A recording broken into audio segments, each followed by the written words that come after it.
everyone, it's Nicola from Singer's Secret. Today I'm going to teach you how to get gigs. There's actually a 4-step formula that you can take to help you get ahead of the competition and get those bookings. Coming right up. There is a 4-step easy formula to helping you get gigs, and I'm going to explain exactly what it is. I use this myself personally, and I feel that it is the most effective way to secure yourself those bookings. So, step 1 is you need to find out which venues in your area already have live music that is similar to your music. So there's no point applying for a venue that does heavy metal only if you're like a folk musician, you know, basic stuff, right? So the way to find these venues is I like to go to street press magazines because a lot of the venues in your area will advertise the gigs that they've got available, so that's a great resource. Another tip is you can have a look at other musicians that are similar to you that are in your local area and find out where they're gigging, and then you can apply to those venues. Now, some people think that this is stealing gigs. It's not really, because there is enough work to go around for everybody. So it's just a great way of honing in on exactly which venues you need to target. So that's step 1, find your venues. I also like to keep a spreadsheet of what I'm doing so I know which venues I've called and when, so then I can kind of write down the information that I need and keep it all nice and neat in a little spreadsheet. Okay, step 2 is you need to work out, you need to call the venue.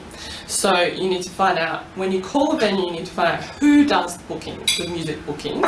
And a really good way of doing this is just you ring up, and quite often you'll get the gatekeeper. So you'll get like a bar chick or someone ringing up, someone picking up the phone, and you call them and you say, you know, hey, I'm really interested in doing some live performance music. This is the type of stuff that I do.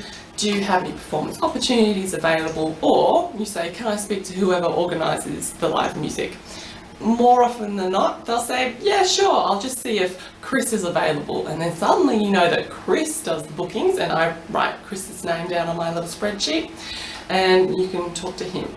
There is no way around doing the phone call, because everything in business, in music, it's all about relationships. And you need to be able to call the venue and talk to whoever does the bookings and form that relationship first. Then you can do step 3, which is send an email. There's no point doing step 3 before step 2 because you haven't formed that relationship. And a lot of the time, if you send an email before calling, that email will just end up in the junk or in the trash. Okay, so it's a waste of time. So step 3 is email your pitch. Now, your pitch is also called a proposal by a lot of musicians, if you want to get really technical about it. And your pitch is basically, keep it short, sweet, and to the point. A little snapshot of, I would say, like, introduce yourself again, say hey, and keep it friendly. Hey Chris, you know, lovely talking to you on the phone today, as requested, so it makes it sound like it's coming from him. You know, I do, you know, whatever type of music. Here's a link to where you can hear my music online. Now this is really important. That means you have to have a website set up so people can, or some, you know, there's a lot of free websites you can get, like Facebook pages and stuff where you can actually put your music on, just somewhere that you can send an easy link and then they can go and check your stuff out. And you say, I would love to perform at your venue. So you've got to ask them for what you want. Ask for that gig. Say, I would love to perform there, or have you got any performance opportunities coming up? And then you just sign off and say, yeah, thanks, talk to you soon, right? Fire that one off. Then you go to step 4, which is the follow-up.